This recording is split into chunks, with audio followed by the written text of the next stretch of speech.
Welcome students. Economics में आज हम करेंगे chapter number 8 short run equilibrium output. तो देखिए शॉर्ट रन इक्विलिब्रियम आउटपुट में सबसे पहला हमारे पास आता है कंसेप्ट ऑफ शॉर्ट रन। अब देखिए शॉर्ट रन एक ऐसा पीरियड होता है, short run is that period in which technology remain constant, यानी टेक्नोलॉजी में किसी प्रकार का कोई चेंज नहीं होगा। Output level increase with the increase in the level of employment.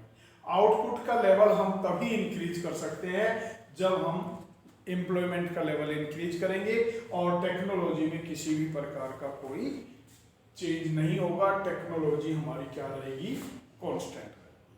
अब आपके पास इसमें पॉइंट आता है एग्रीगेट सप्लाई और एग्रीगेट डिमांड क्या है।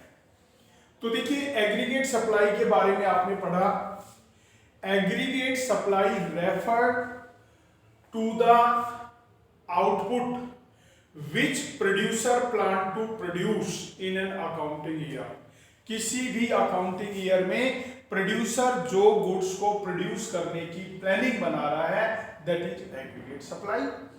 और एक बायर किसी भी अकाउंटिंग ईयर में गुड्स को परचेज करने की जो प्लानिंग बना रहा है, दैट इज एग्रीगेट डिमांड। जो आपकी एग्रीगेट सप्लाई है वो is equal to income, income के इक्वल है।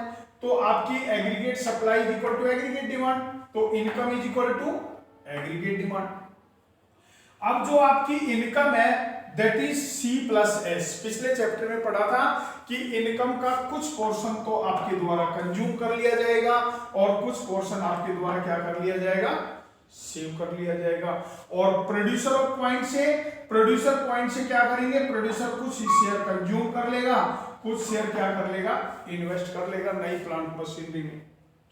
अब देखिए इन दोनों में C फैक्टर जो है वो आपका कॉमन हो गया, तो C फैक्टर को निकाल देंगे तो जो आपकी सेविंग है वो किसके इक्वल हो गई, इन्वेस्टमेंट के इक्वल हो गई। तो आपकी जो सेविंग है that is equal to investment. इसके बाद इसमें जो आपका पॉइंट आता है ex ante saving. What is ex ante saving? During the accounting year हम जो सेविंग करने की प्लानिंग बना रहे हैं, जो हमारी डिजायर सेविंग है और सेविंग करने की जो प्लानिंग बना रहे हैं, that is ex ante saving. Ex ante investment, ex ante investment क्या होता है, एक producer during the accounting year investment करने की जो प्लानिंग बना रहा है या जो during the year investment Dzire investment जो है आपकी है, that is ex ante investment. उसको हम क्या बोलेंगे, एक्स एंड इन्वेस्टमेंट बोलेंगे। अब आपका पॉइंट आता है export saving. What is export saving? During the accounting year एक कंज्यूमर्स के द्वारा, एक हाउस होल्ड के द्वारा जो एक्चुअल सेविंग की गई है, दैट इज एक्सपोर्ट सेविंग।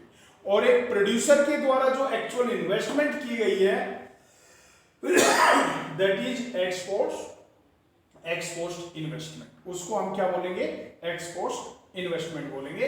तो देखिए ex ante saving, desired saving by the household, ex ante investment, Dzire investment by the producer, ex post saving, actual saving by the household, और ex post investment, actual investment by the producer. ये इनकी definition हो गई। अब आपका जो question है, जो हम एडी और एएस लेकर चल रहे हैं, तो इसमें जो सबसे पहला हमारा पॉइंट आएगा AD and as approach.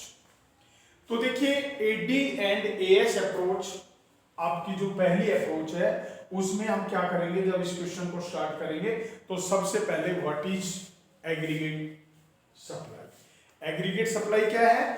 Aggregate supply is that supply in which producer plan to produce in an accounting year. एक अकाउंटिंग ईयर में एक प्रोड्यूसर किसी भी आउटपुट के लिए जो प्लानिंग बना रहा है प्रोड्यूस करने की, वो आपकी एग्रीगेट, और उसके द्वारा जो टोटल प्रोडक्शन प्रोड्यूस किया गया है वो आपकी क्या होती है, एग्रीगेट सप्लाई होती है। और जो आपकी aggregate supply is equal to aggregate income. तो देखिए हम इसमें एक टेबल, ये डायग्राम लेके चलेंगे। एक्स एक्सिस और वाई एक्सिस। तो एक्स एक्सिस पर इनकम ली गई है और वाई एक्सिस पर क्या लिया गया है, एएस एग्रीगेट सप्लाई ली गई है। ये आपकी इनकम है, ठीक है। इनकम का एग्रीगेट सप्लाई से पॉजिटिव रिलेशन होता है, as income rise supply rise. तो देखिए आपकी जो एग्रीगेट इनकम है 30 पर है, आपकी जो सप्लाई है वो भी किस पे है, 30 पर। आपकी इनकम 30 से इंक्रीज होकर 50 पर हो गई है, तो आपकी जो एग्रीगेट सप्लाई है वो भी इंक्रीज होकर 30 से किस पर हो गई है, 50 पर हो गई है। तो ये एग्रीगेट सप्लाई का बनाना है। इसके बाद आपका जो पॉइंट आता है एग्रीगेट डिमांड। एग्रीगेट डिमांड एक हाउस होल्ड के द्वारा किसी भी गुड्स और सर्विसेज की क्या डिमांड की गई है और क्या वो डिमांड करने की प्लानिंग बना रहा है, दैट इज एग्रीगेट डिमांड। अब जो आपका एग्रीगेट डिमांड है, एग्रीगेट डिमांड में क्या होता है, एग्रीगेट डिमांड में इनकम और कंजम्पशन, तो जीरो लेवल जो आपकी इनकम होती है उस पर भी आपके द्वारा कुछ न कुछ खर्च किया जाता है, ठीक है। तो इस प्रकार जो जीरो लेवल इनकम पर जो आपका खर्च हो रहा है, एक्सपेंडिचर हो रहा है, दैट इज ऑटोनोमियस एक्सपेंडिचर। इसको हम क्या बोलेंगे, ऑटोनोमियस एक्सपेंडिचर बोलेंगे। जैसे जैसे आपकी इनकम इंक्रीज हो रही है 0 से 20, 20 से 40, 40 से 60, 60 से 80, 80 से 100, वैसे वैसे आपके कंजम्पशन एक्सपेंडिचर भी क्या हो रही है, इंक्रीज हो रही है। लेकिन कंजम्पशन एक्सपेंडिचर कम रेट से, लेस रेट से इंक्रीज हो रही है, इनकम मोर रेट से इंक्रीज हो रही है। तो 60 पर आकर इनकम और कंजम्पशन क्या हो गई है, बराबर हो गई है। उसके बाद आपकी जो इनकम है वो ज्यादा हो गई है और जो कंजम्पशन एक्सपेंडिचर है वो क्या हो गई है, कम हो गई है। तो जो आपके जीरो लेवल पर है, यानी ये आपकी मिनिमम इन्वेस्टमेंट है जो एक प्रोड्यूसर ने गुड्स और सर्विसेज को प्रोड्यूस करने के लिए इन्वेस्ट किया हुआ है, तो ये सभी लेवल पर सेम रहेगा, ठीक है। इसके बाद ये आपकी इनकम लाइन है। आपके जो एक्सपेंडिचर है वो जीरो लेवल पर 30 है, तो यहाँ 30 से स्टार्ट होंगे।